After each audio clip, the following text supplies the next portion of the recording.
Om Hari Om Sri Gurubhyo Namaha Hari Om Sri Guru Samhita, the legend of the Supreme Guru, original in Marathi as Sri Guru Charitra by Sri Gangadhara Saraswati, composition in Sanskrit by His Holiness Sri Sri Sri Vasudevananda Saraswati, also known as Tembe Maharaj. This translation into English is provided by Dr. Narasimhaswamy Banavara. Chapter 28, Karma-Vipaka and the description of the penitence. Salutations to Lord Ganapati, salutations to Lord Dattatreya. 1. Namadharaka said, O Guru Siddha, please continue with the wonderful story. This has really been a festival in my mind because the legend of the Supreme Guru is that interesting. 2. Guru Siddha said, O good man, O Namadharaka, listen to the great and divine stories. All sins and afflictions shall be destroyed by the story, and the divine light of knowledge shall rise. 3. The Supreme Guru said, O outcast man, you ask me about your previous lives and your actions in those lives. I shall describe them to you in detail. You ask me why you attained this life of a Chandala, that is outcast. There is a reason for that. 4. Whatever merits or sins we earn in a lifetime shall bear fruit and take a man to the zenith or to the nadir. Understand the form of the karma, that is actions, and its consequences that lead to the birth in a lowly caste. This is the Karma-Vipaka, that is the doctrine of actions and their consequences. 5. When Brahmins, Kshatriyas, Vaishyas and Shudras engage in evil deeds and behaviors, they will be born as Chandalas in their next birth. There is no doubt in this. 6. If a wayward and uncaste Brahmin lady conceives a child with a Shudra man, then that child will be called a Chandala. This Chandala caste is the 16th caste. 7. The 4 castes of Brahmins, Kshatriyas, Vaishyas and Shudras form the original 4 castes.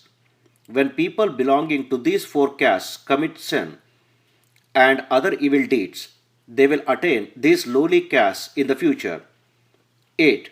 I shall describe to you the faults or sins which leads to birth in the Chandala caste.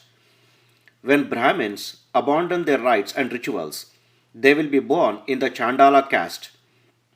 9. A person who abandons his father and mother and lives separately, a person who forsakes his guru, and a person who abandons a virtuous and chaste wife shall be reborn as a Chandala. 10. A person who disregards his family deity and worships another deity, and a person who always tells lies shall be born in the future as a Chandala. 11. A person who troubles animals and kills them, a person who sells a virgin girl to another man, and a person who bears false witness shall be born as a Chandala. 12.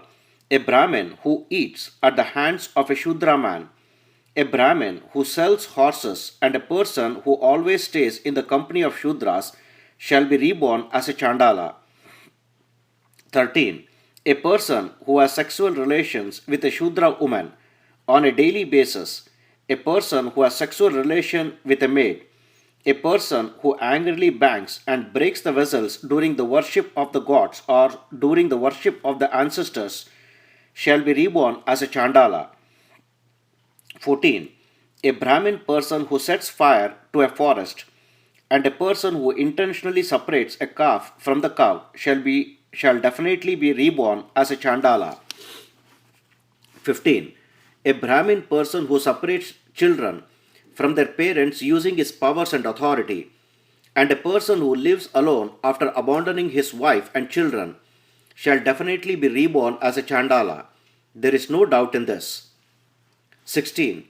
A person who rides on a bullock and a person who enjoys food offered by Shudra shall definitely be reborn as a Chandala. O outcast man, listen. 17. A person who, having gone to a holy pilgrimage center, does not perform the shraddha, that is, death ceremony, and other rites of his deceased parents, and a person who takes back what he has donated to another person at a pilgrimage center, shall be reborn as a Chandala. 18. A person who does not follow the rituals of his caste and dharma, and a foolish person who drinks the milk of a brown cow without first offering it to the gods, shall be reborn as a Chandala. 19. A Brahmin person who himself plucks the leaves of the tulsi, that is basil plant, and offers it to the Shaligrama, and a Shudra who worships the Shaligrama shall be reborn as a Chandala. Note: a Shaligrama is a smooth black stone with several ridges on one side caused by the worm that lives in the stone. It is believed that one can find gold within the stone. This stone represents several gods, primarily Lord Vishnu and Lord Shiva. The Saligrama stones are found only in the river Gandaki in modern Nepal in the Himalayas. 20. A Brahmin person who does not serve or protect his parents shall definitely be reborn as a Chandala or a parasite or a bug for 7 lifetimes. 21. A person who does not study the Vedas and the scriptures, and a person who is married but has an affair with someone else and leaves his earlier wife shall definitely be reborn as a Chandala. 22. Having known and learned the Vedas, when a guest arrives at a person's home and he is very tired, and if the person intentionally makes the guest wait for a long time before serving him food, then that person shall surely be reborn as a Chandala. 23. A person who criticizes a pious and virtuous Brahmin, a person who worships an unworthy person, and a person who destroys another person's source of livelihood shall be reborn as a Chandala. 24. A person who destroys and covers up ponds, wells, and lakes with mud, a person who brings about obstacles in the puja, that is, worship of the Shivalinga, and a person who destroys a Brahmin's house shall definitely be reborn as a Chandala. 25. A person who betrays another person's trust, a person who has sexual relations with the wife of his master, that is, boss, the wife of his guru, or the wife of an enemy, and a person who has sexual relations with the wife of his friend shall be reborn as a Chandala. 26. A person who has 2 wives and discriminates between his 2 wives on any occasion, and a person who does not show hospitality to guests shall be reborn as a Chandala.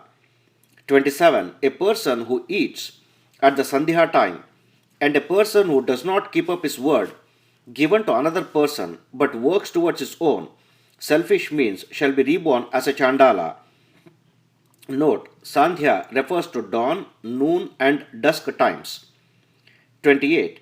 A person who sleeps at the Sandhya time, a person who donates a cow to a Brahmin and then takes it back, and a person who usurps land and cows donated by a king to a Brahmin shall be reborn as a Chandala. 29. A person who first criticizes a guest coming to his house at the time of Vishwadeva, that is, a religious ceremony performed 3 times a day before meals, where a small portion of the cooked food is offered to the Vishwadevas and the other gods, and then offer him food, shall be reborn as a Chandala. 30. A person who criticizes the holy waters of the Ganga, a person who eats on the Ekadashi day, and a person who abandons his master during the war and runs away shall be reborn as a Chandala. 31. A person who has sexual relations during the days of the holy rituals during Parvakala and during the day shall be reborn as a Chandala. A person who teaches the holy and divine Vedas to the Shudras shall be reborn as a Chandala. 32. A person who does not perform the Shraddha, that is, death ceremonies of his ancestors in time, a person who boasts of his own merits, and a person who misleads a traveler by giving him wrong directions and cheats him shall definitely be reborn as a Chandala. 33. A person who intentionally destroys a cool water tent set up during the summer days to provide cool water to travelers shall definitely be reborn as a Chandala. 34.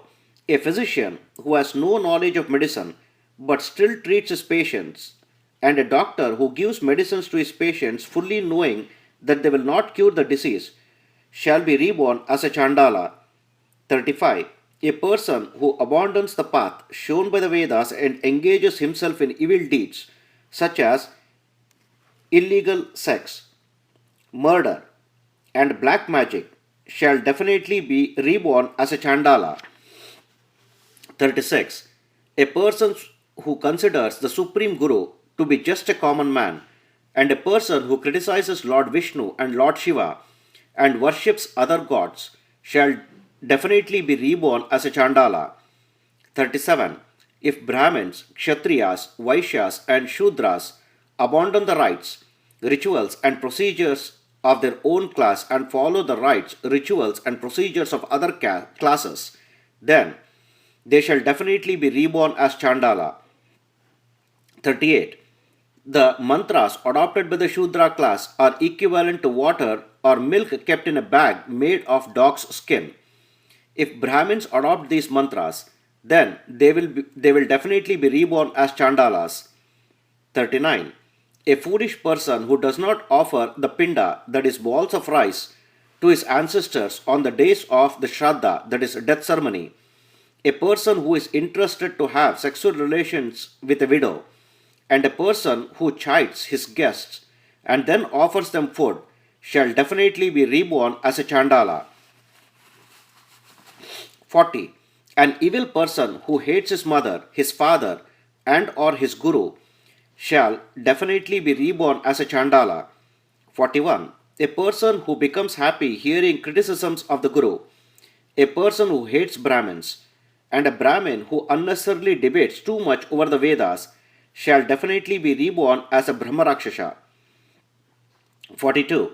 If a person is devoted to his guru but criticizes other gods and deities, that person will suffer from epilepsy as well as poverty. 43. If a person abandons his parents and his guru for selfish reasons and for his own happiness, such a person will be reborn in an extremely low caste called Buruda.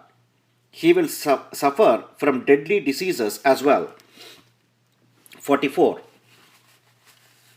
If a person continues to criticize the Vedas and Brahmins and strays away from the path of duty and rituals, then such a person will suffer from urinary infections. 45.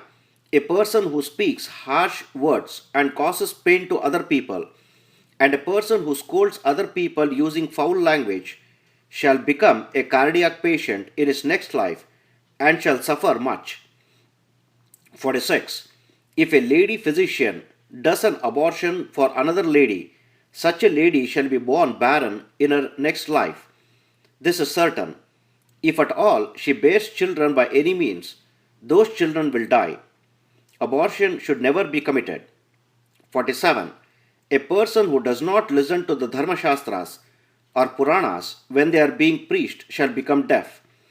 A person who watches a glutton eat and casts an evil eye on that person shall become blind. 48. A person who befriends a downfallen and outcast person and has sexual relation with that person shall be reborn as a female donkey. A person who obtains medicines from an unqualified and unskilled physician and takes them shall be reborn as a deer.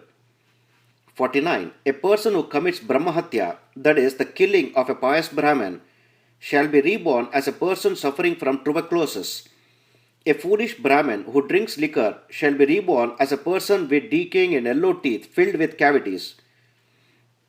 50. A person who steals gold from other people shall be reborn as a person with fungus-infected fingernails. A person who has sexual relations with the wife of his guru shall be born as a person suffering from leprosy. 51. A person who kills horses and cows shall be born in the next life without children, but those people who perform penitence for their sins shall be purified of their sins. 52. Such people will, however, first experience all the sufferings of the different hells. Then they will be born with a disease in another life. A traitor who betrays someone else's trust shall be reborn as a person who cannot eat food and who experiences vomiting continuously. 53. A person who removes a servant from someone else's household and appoints him as a servant in his own household shall suffer imprisonment and severe agony in his next life. 54.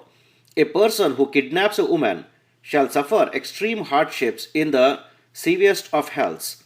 He shall also become a dullard and suffer severe distress and anguish. 55.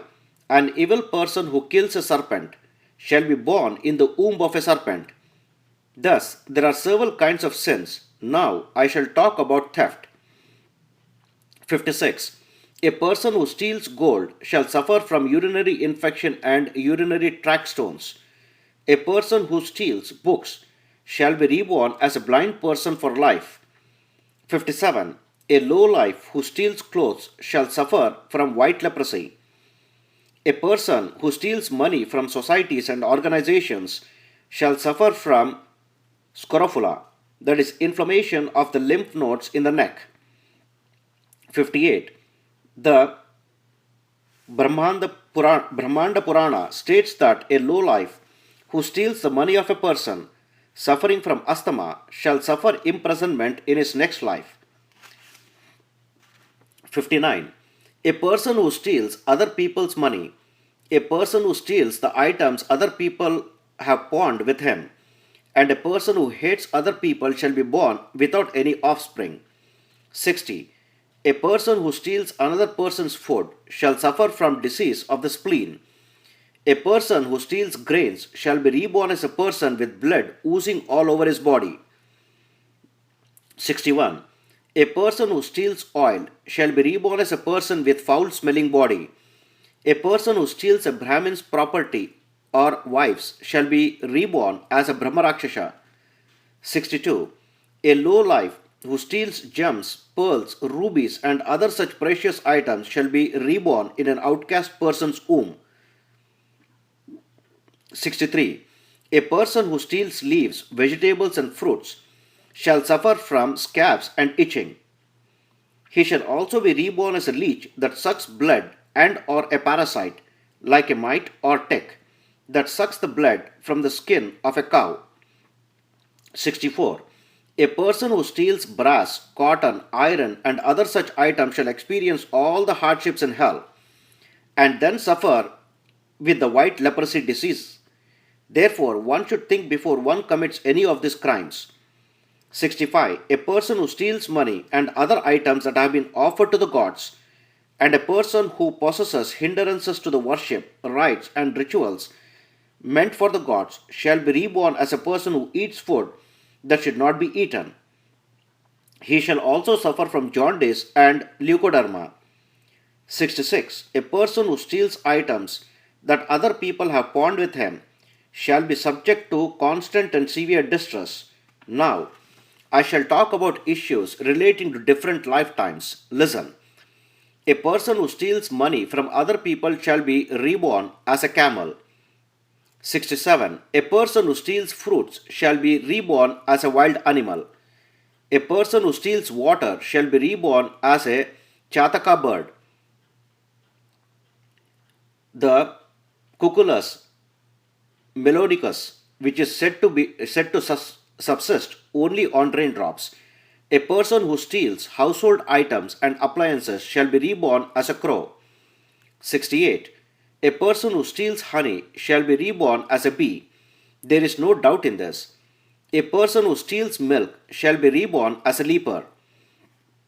69. O outcast man, O Matanga, thus there are thousands of sins that haunt a person over several lifetimes.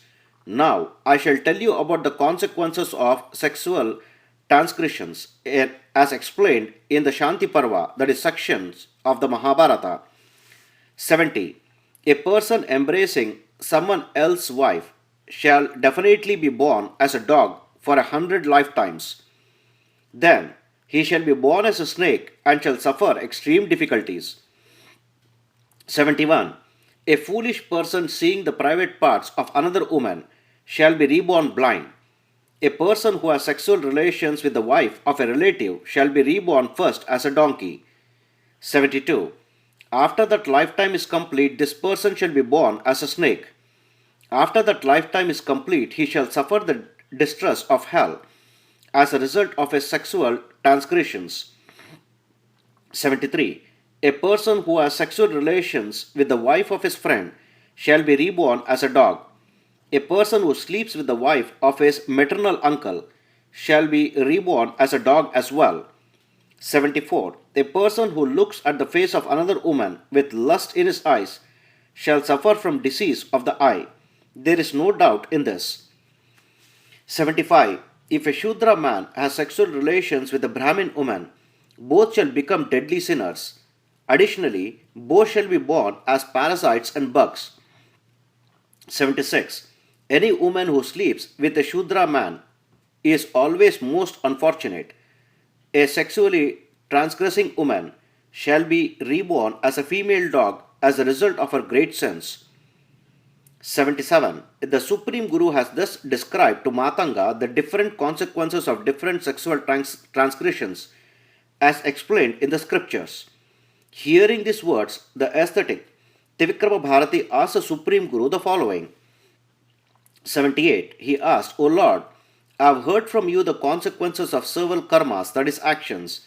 In case a person commits a sin by accident, then what is the remedy for such a sin? 79. The Supreme Guru said to Trivikrama Bharati, O ascetic, listen to the procedures for repentance. Sincere repentance is the only remedy for such sins. 80. If a person commits a deadly sin by accident, then that sin will stay in his mind and eat away at his conscience. There are remedies prescribed for accidental sins in the Karma-Vipaka, that is the doctrine of actions and their consequences. I shall describe those as well. Listen. 81. The sages of the past have prescribed several types of atonements for different sins. There are countless atonements for the sins, but I shall tell you my opinion. 82. The first atonement is Brahmadanda, that is payment of fine to Brahmins. This atonement shall destroy all the acute sins. First, the sinner should call a council of worthy and pious Brahmins.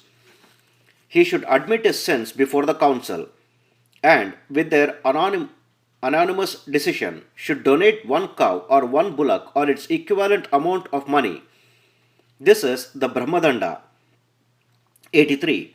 If the sinner cannot afford to donate a cow or its equivalent amount of money, then he may donate half of the amount or even 1/4 of that amount, but he has to pay a fine according to his abilities, depending on whether the sin was small, that is common or simple, or large, malevolent. The appropriate Brahmadanda fine shall be levied on the sinner. 84. Note that a sin committed without knowing about it first, that is by accident, shall be remedied only by atonement. Sins committed by a person engaged in the service of the Guru shall be warded away by the Guru itself. 85. Donation of gold with the weight of a gunja and a pilgrimage walk of at least 2 yojanas are very common atonements. Small and common sins can be destroyed by this technique. This is what the sages and Brahmins have prescribed for very small sins. Note 1. Gunja is the Abrus precatorius plant, which bears small red and black berries. The weight of this berry forms the smallest of the jeweler's weights. The weight of the gunja averages around 1 5/16 grains troy, that is about 0.085 grams. Note 2. Yojana is a measure of distance. It is equal to 4 kroshas or about 10 miles. 86. between a husband and wife, even if one person commits a sin, then the sin applies to both persons. There are atonements for both as well. 87. The sages have prescribed other remedies and atonements for common sins. If one chants the holy and divine Gayatri mantra 10,000 times, that is referred to as Gayatri Krichra. 88. The Supreme Guru said, O Trivikrama Bharati, similarly one has to perform a sacrifice with ghee chanting the Gayatri mantra 1000 times. Krichara, that is atonement, may also be attained by studying the Vedas in one's own division. 89-90. Note that there is another type of Krichara, that is atonement, known as Prajapatya Krichara, after Prajapati or Lord Brahma. This is as follows. For 3 days, one must eat food only in the morning. For the next 3 days, one must eat food only at night. For the next 3 days, one must eat food obtained as alms without begging. That is, where someone donates alms to the person without being asked. For the next 3 days, one must observe a complete fast. This ritual for 12 days constitutes 1. Prajapatya Krichara. At the same time, one must constantly meditate on the Guru. This ritual will destroy common or simple sins. 91. There is another Krichara known as Ati Krichara, O ascetic Trivikrama Bharati. This Krichara is also proper atonement for common and simple sins committed without prior knowledge or evil intentions. I shall explain that Ati Krichara. Listen. 92. One has to eat just one morsel of food in the morning for 15 days, followed by just one morsel of food for 12 nights. This should continue for 27 days in a row. Another form of the Ati Krichara is to eat only food that one gets as alms without begging for it. One has to eat just one morsel of this food in the mornings for 8 days, followed by just one morsel of food in the evenings for 8 days. 93. Thus, one should observe this ritual for a month to destroy the simple sins. Another form of atonement is to eat just one handful of food every day. A sinner will be purified of his sins by doing this for 1 month. 94. Another form of atonement is to observe a complete fast for 3 days, followed by drinking only ghee for 3 days. This ritual will rid the person of his sins. 95. Another form of atonement is by drinking ghee for 3 days, followed by drinking milk for 3 days, followed by just breathing air for 3 days, that is complete fasting. This should be followed by drinking only milk for 21 days. One becomes purified of one's sins by this atonement. 96.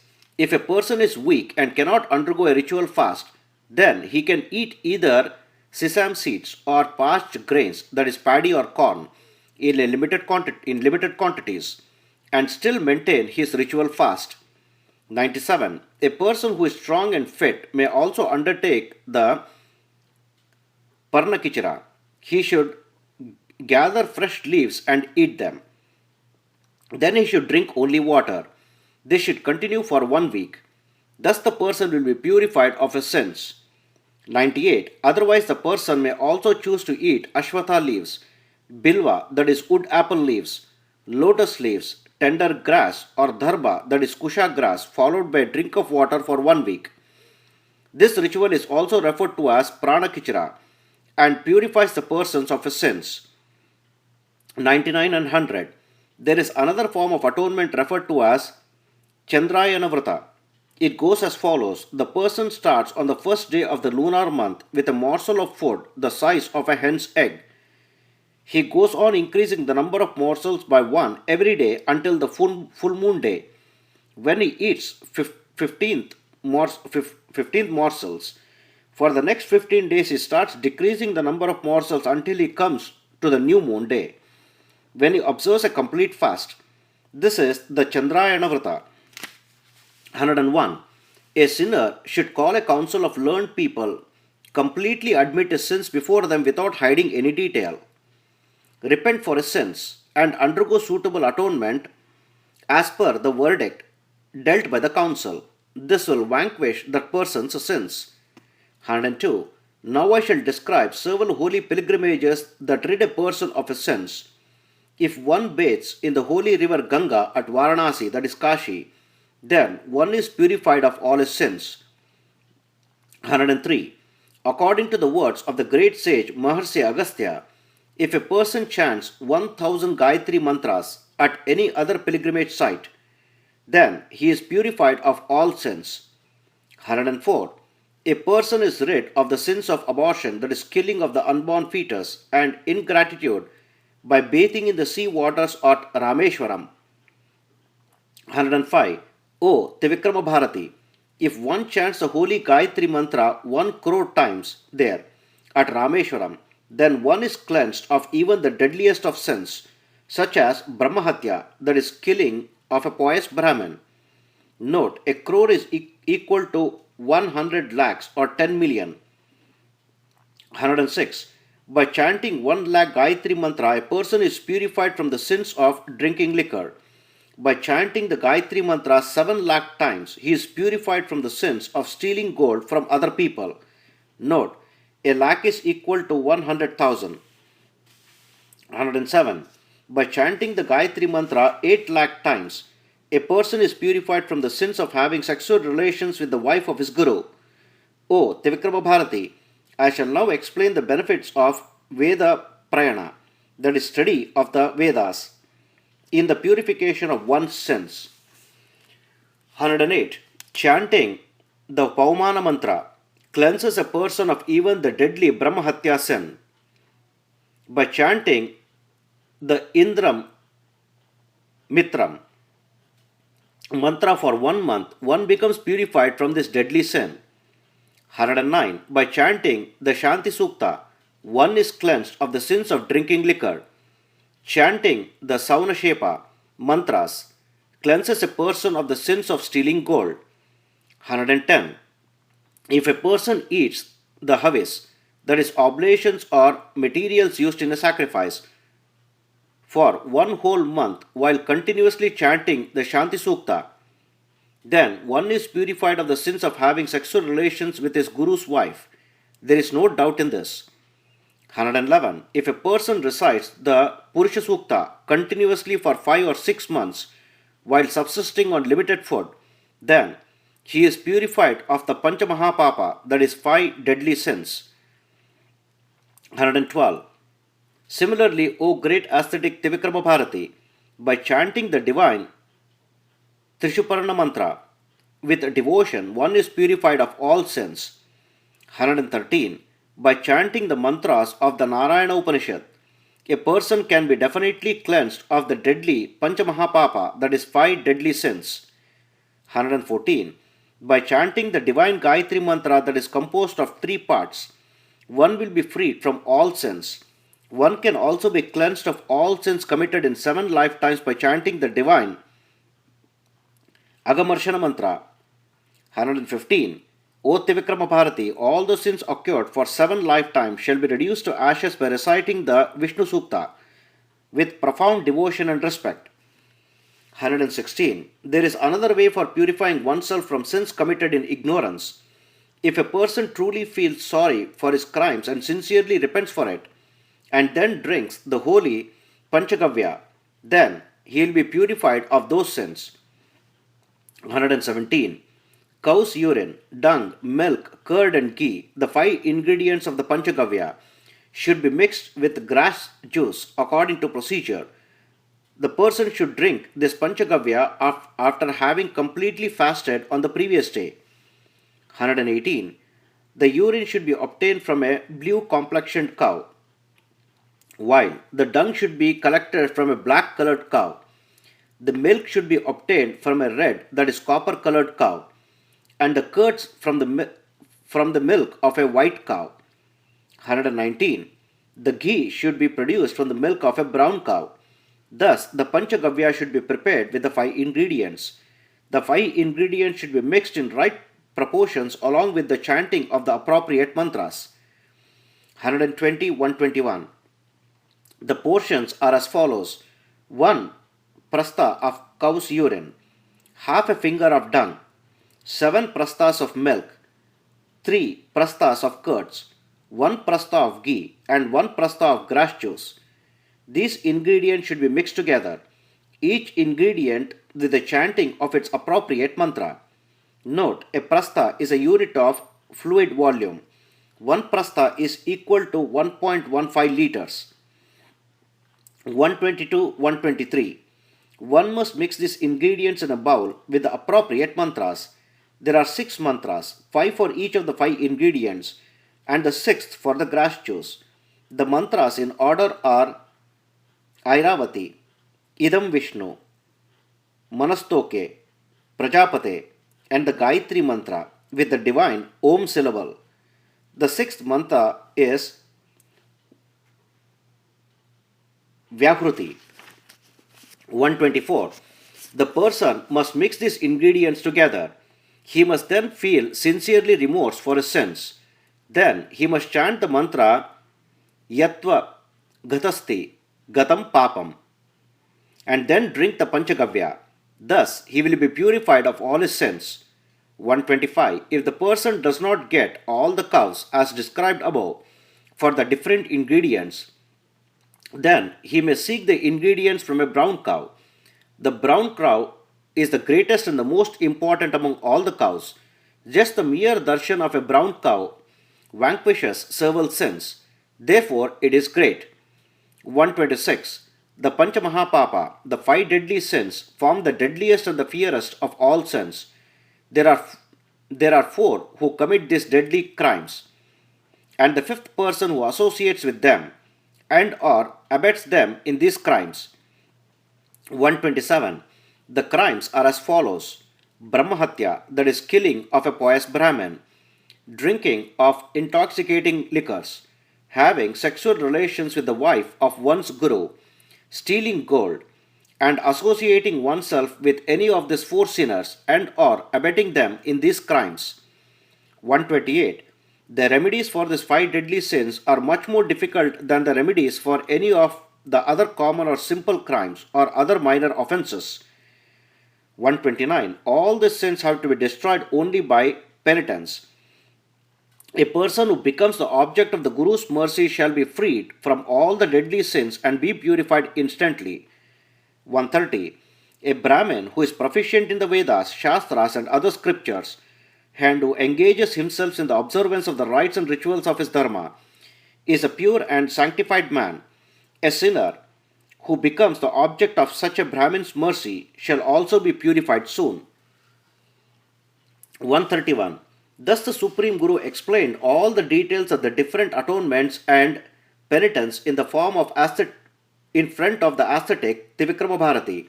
Hearing these words, all the Brahmins who had gathered there said, O Lord, you have granted us superior knowledge now.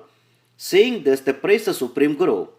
132. The Supreme Guru turned to the outcast man Matanga and said to him, O Matanga, in a previous life you were a Brahmin. You attained this Chandala life because you hated and spurned your parents as well as your Guru. 133. I shall now tell you the remedy for your purification from that sin. By bathing in the holy Sangama, that is the rivers of Bhima and Amaraja, for 1 whole month, you shall be purified from those sins, and you shall become a Brahmin again in your next life. 134. Then the outcast man said, O Lord, I have obtained your darshan today. I have been purified by just your darshan, just as a crow gets transformed into a swan by bathing in the holy Manasa Sarovara. 135. I have definitely been purified by your darshan today. There is no doubt in this. You are the protector of those who seek refuge in you. O Lord, please rescue me. 136. Iron gets transformed immediately into gold by the mere touch of the Sparshamani. But, O Lord, O Guru of the worlds, does gold ever turn back into iron?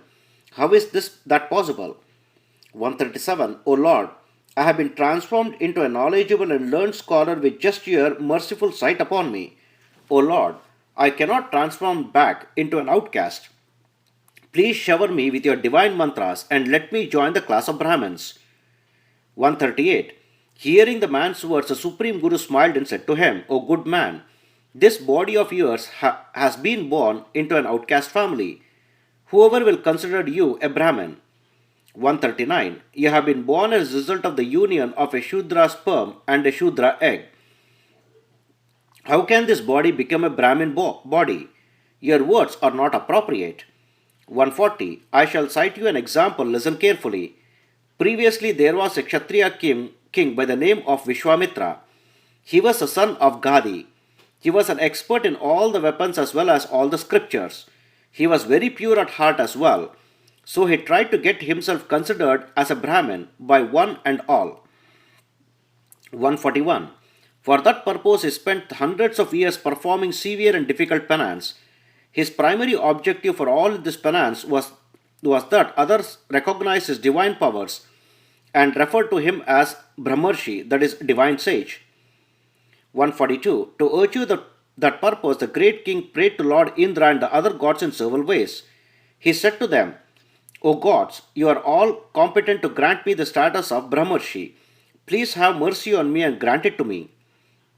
143. The god said to Vishwamitra, the divine sage Brahmarshi Vasishtha is the greatest guru among all. If he assents to your request, then we shall accept it as well. 144. Vishwamitra agreed to this condition and went to meet sage Vasishtha. He said, O Brahmarshi Vasishtha, I have performed several penance for several years. Please acknowledge me as a Brahmarshi. 145. Hearing his words, sage Vasishtha said, O Kshatriya, O Vishwamitra, abandon this polluted body of yours first and then be reborn in a great family of rishis. Note, sage Vasishtha referred to Vishwamitra's body as polluted because it was filled with tamas guna, that is, negative qualities of anger, jealousy, pride, arrogance and revenge. 146. You will undergo the rituals of the Upanayan, that is, sacred thread ceremony, and then you will be advised the holy Gayatri mantra. Only then will you be eligible to attain the great respected status of Brahmarshi. Even if the world topples over in a colossal deluge, your request cannot be granted now. 147. Hearing the words of sage Vasishtha, Vishwamitra became furious. He instantly killed all the 100 sons of sage Vasishtha using his fierce yogic powers. 148. Even though he lost all sons, the great learned Brahmagnani, that is, one possessing divine knowledge, sage Vasishtha did not lose his temper, nor did he get excited and adopted any tamas qualities. He, however, did not acquiesce to the status of Brahmarshi being conferred upon Vishwamitra. 149. One day Vishwamitra got very angry at sage Vasishtha and proceeded to kill him with a mountain peak that he uprooted using his yogic powers. 150. He, however, quickly abandoned the idea and shed his anger. His intelligence took over. He thought, if I kill sage Vasishtha, then no one will acknowledge me as a Brahmarshi. 151.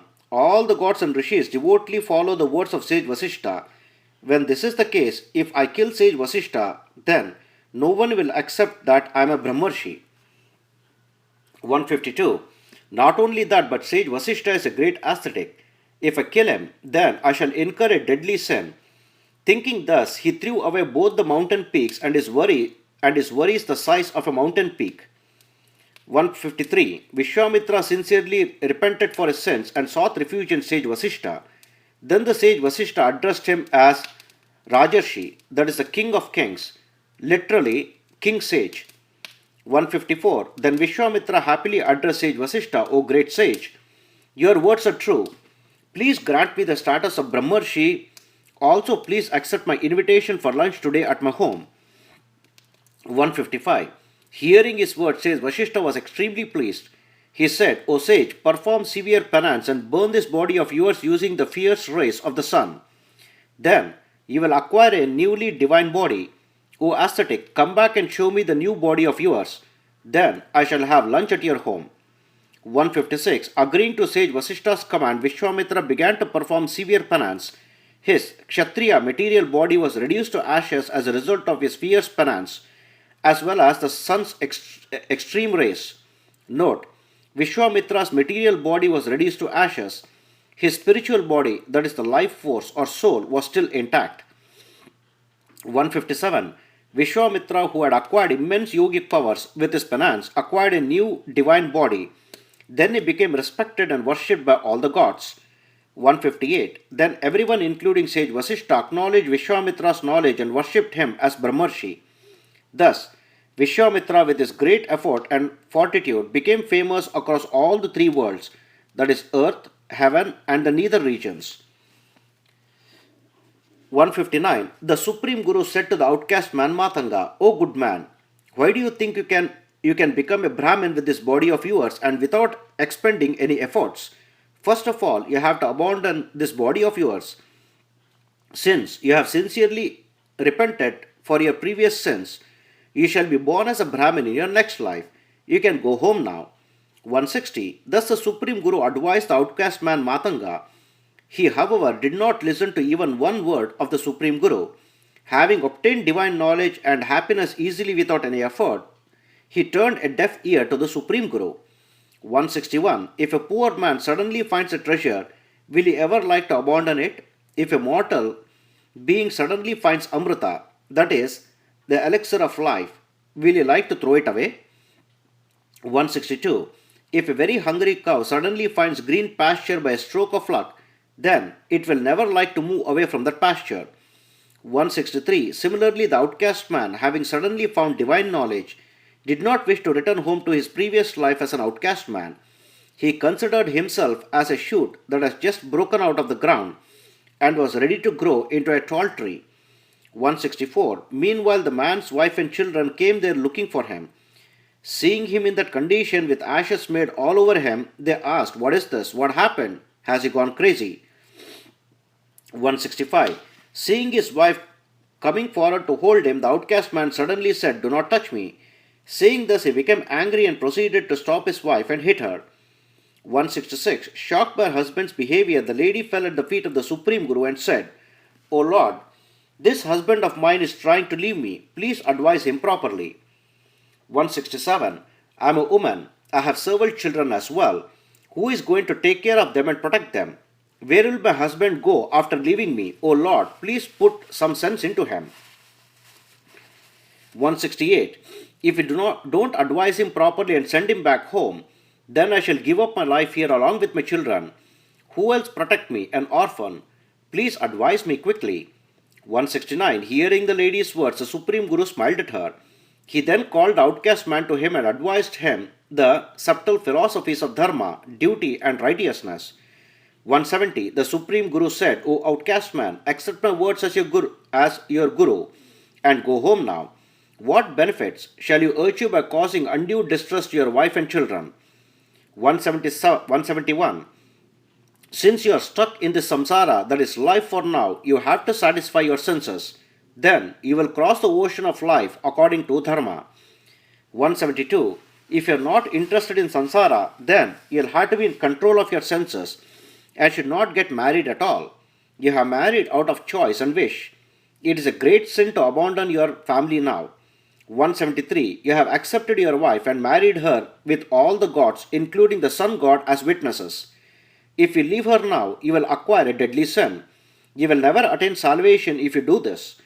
174. Hearing the words of the Supreme Guru, the outcast man, Matanga folded his hands and humbly said, O Lord, how can I, having been transformed into a knowledgeable man now, turn back into a lowly man?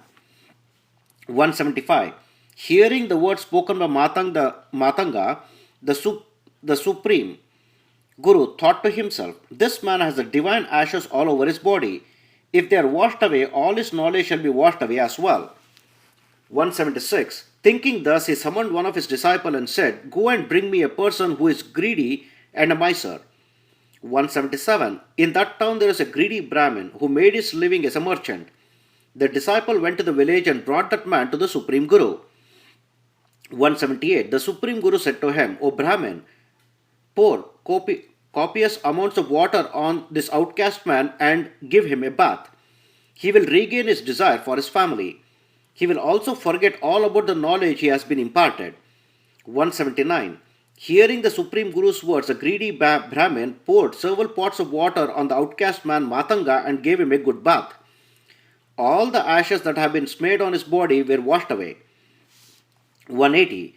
As soon as the ashes were washed away, all the divine knowledge disappeared, and Matanga forgot everything.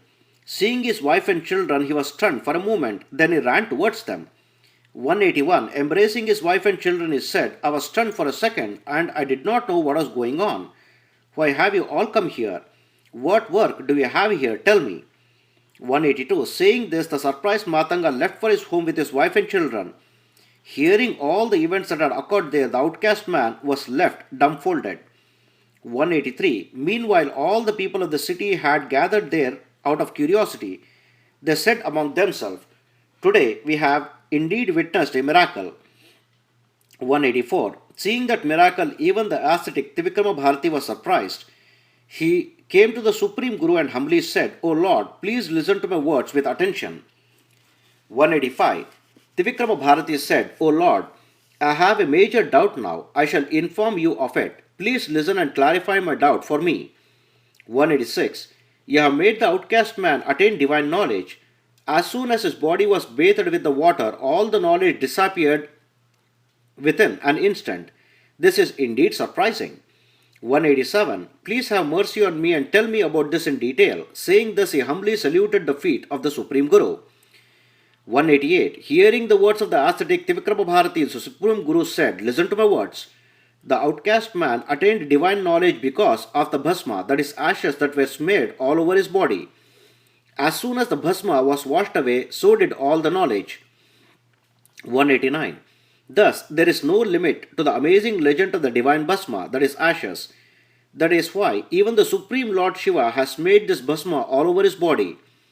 This divine bhasma, along with the mere touch of the lotus-like hands of the great souls, can transform this mortal world into a divine universe. 190. Hearing this divine and nectarine words that came out of the Supreme Guru's mouth, the ascetic Trivikrama Bharati said to him, O Lord, O Supreme Guru, please describe to me the details of the legends of the gods, the Guru, the Supreme Lord Shiva, and this bhasma. 191.